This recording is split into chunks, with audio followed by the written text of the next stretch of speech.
सौतेली माँ। एक व्यक्ति था, उसकी पत्नी का देहांत प्रसव के दौरान ही हो गया था, परंतु किसी तरह बच्चा हो गया था। छोटा बच्चा माँ के बिना कैसे संभाला जाएगा, ये एक बहुत ही चिंता का विषय हो गया था। कई मित्रों व सगे संबंधियों के कहने पर उसने पुनः विवाह किया। बच्चे को नई माँ मिल गई। नई माँ बच्चे की सार संभाल करने लगी। बच्चे को भी लगा जैसे कि उसकी माँ फिर से मिल गई। कुछ ही वर्षों में उस युवती को भी एक पुत्र हुआ और उसका ध्यान अपने नए बच्चे पर अधिक रहने लगा। धीरे धीरे उसकी दृष्टि में दोष आने लगा और वो पक्षपात से ग्रसित हो गई। अब उसे लगने लगा कि इस घर का वारिस तो बड़ा लड़का है और संपत्ति पर भी अधिक हक इसी लड़के का है। उसे अपने पुत्र के भविष्य की बहुत चिंता रहने लगी।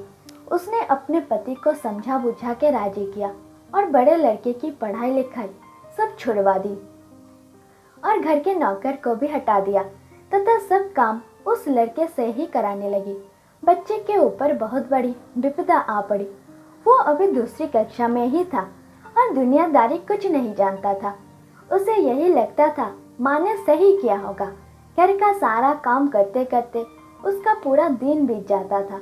धीरे धीरे माँ ने उसे समझा दिया कि उसका असली कार्य अपने छोटे भाई की सेवा ही है और उसका छोटा भाई ही असली मालिक है।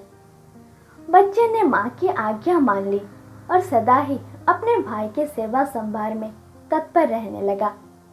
अब वो बड़े लड़के को जरा जरा से गलती होने पर डांटने मारने भी लगे थे ताकि उस पर एक भय बना रहे। वो कोई अच्छे से अच्छे काम भी करता तो उसकी सौतेली माँ उसे बिल्कुल बेकार बताती, लेकिन फिर भी बालक के मन में माता के लिए प्यार ही उभरता। वो उसे सौतेली नहीं मान पाता था। उस औरत ने घर के पूजा पाठ का जिम्मा भी उसी बच्चे को दे रखा था। अतः उस बालक की बुद्धि धीरे धीरे आध्यात्मिक होने लगी। जैसे जैसे वो बड़ा होने लगा उसे सच्चाई समझ में आने लगी, लेकिन वो अपना सब दुख भगवान से ही कहकर संतोष कर लेता था और उसका सारा दुख समाप्त हो जाता था। पिता से वो बहुत प्रीति करता था और जानता था कि पिता उसकी स्थिति से बहुत दुखित रहते हैं, लेकिन वो उनसे हमेशा माँ की बड़ाई ही करता था। पिता का होना ही उसके लिए बहुत था, परंतु उसके पिता भी एक बीमारी में चल बसे और वो बिल्कुल अकेला हो गया। बस भगवान ही उसके रह गए। समय बीतने लगा और वो दोनों बच्चे बड़े हो गए। अब घर का सारा अधिकार सौतेली माँ के हाथ में था। योजना के अनुसार बड़े बच्चे की शादी उस औरत ने बहुत ही गरीब घर में वह अनपढ़ औरत से करी तथा अपने पुत्र की बहुत बड़े घर में वह पढ़ी लिखी युवती से करी। उसने बड़े लड़के को नौकरों वाले घर में से एक घर दे दिया और उसकी पत्नी को भी बता दिया कि उसका असली कार्य मालकिन यानी छोटी बहू की सेवा करना ही है। छोटे लड़के के लिए उसने बहुत बड़ा भवन बनवाया था और स्वयं उसी में उन्हीं के साथ निवास करने लगी। बड़ा लड़का खुशी से अपना जीवन व्यतीत करने लगा और पत्नी के साथ माँ व छोटे भाई के परिवार की सेवा करने लगा। छोटे लड़के की स्त्री को उसकी माँ बहुत अकड़ती थी। उसे लगता था कि मालकिन उसे होना चाहिए। अब सास बीमार भी रहती थी और साथ में रहने के कारण रात बिरात सेवा उस छोटी बहू को ही करनी पड़ती थी, जो उसे बिल्कुल नापसंद था। एक दिन पता चला कि सास को छूत की बीमारी हो गई है। ये जानकर तो छोटी बहू और दूर दूर रहने लगी। उसकी आंखों में सांस खटकने लगी। उसने अपने पति से कह दिया कि इस घर में या तो वो रहेगी या उसकी माँ। छोटे लड़के पर अपनी पत्नी का जादू चढ़ा हुआ था।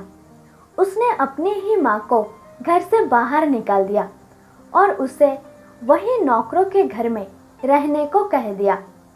अब माँ भी वृद्ध हो गई थी और अचानक हुए इस घटनाक्रम से एकदम बदहवास हो गई। उसे अपने जीवन भर की पूंजी व्यर्थ जाती दिखी। वो तो अपने इस बेटे के ऊपर पूरी तरह निर्भर थी। उसने सपने में भी ऐसा नहीं सोचा था। उसे लगने लगा कि अब उसकी सेवा कौन करेगा। उसने आत्महत्या करने का निर्णय ले लिया और गंगा जी में डूबने चल दी। बड़ा लड़का कहीं बाहर गया था और उसे कुछ पता नहीं था। वो एक घाट से गुजर रहा था। शोर सुना तो देखा कोई नदी में डूब रहा है। उसने भी छलांग लगा दी और जब बचा के लाया तो देखा कि ये तो उसकी ही सौतेली माँ है। जब सारी बात पता चली उसे तो वो बहुत दुखित हुआ और अपने पत्नी व माँ के साथ घर त्याग दिया। वह दूसरे गांव में रहने लगा। उसने अपने पत्नी के साथ माँ की बहुत सेवा करी और वो ठीक हो गई। वो लोग अच्छे से जीवन बसर करने लगे। एक दिन उसकी माँ से बड़ी बहू ने पूछा, माँ मुझे कुछ शिक्षा दे, तो सास की आंखों में आंसू भर आए। उसने मात्र इतना कहा कि बेटी, तुम्हारा पति तो भगवान के समान है, शिक्षा तुम्हें उससे ही लेनी चाहिए। मैं तो इतना ही कहूँगी कि किसी को भी पराया नहीं समझना चाहिए और जीवन में किसी के साथ इतना बुरा मत करना कि जब वो तुम्हारे साथ फिर भी भलाई करे तो तुम्हारी आत्मा को गवारा ना हो। आशा करती हूँ यह कहानी आपको पसंद आई होगी, तो वीडियो को लाइक करें, कमेंट करें, अपने दोस्तों के साथ शेयर करें और ऐसे ही नए नए कहानी सुनने के लिए चैनल को सब्सक्राइब करें। धन्यवाद।